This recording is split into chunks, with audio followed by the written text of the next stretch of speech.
Každé zlyhanie je len informácia. Nie je to koniec sveta. Nie je to dôkaz, že na to nemáš. Je to len spätná väzba. Zlyhanie ťa neurčuje, ono ťa učí. Učí ťa, kde máš slabinu. Dá sa to opraviť. Učí ťa pokore. Dá sa to naučiť. Učí ťa, ako sa pozrieť na seba pravdivo.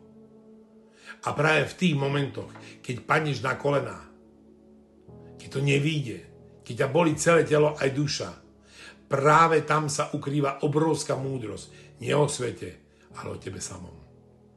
V každej tragédii tvojho života, v každom páde je zabalený dar. Hlboké seba poznanie. Šport nie je len o víťazstvách. Je aj o pádoch, o zraneniach, o chvíľach, keď to zdávajú všetci ostatní okolo teba. Ale práve ty máš možnosť pochopiť, že zlyhanie ťa tvaruje. Nie ničí, tvaruje. Ak to pochopíš, práve tam začne tvoja najväčšia sila. Som Tibor Michalko, som mentálny coach a venujem sa tejto práci viac ako 12 rokov. S výbornými výsledkami.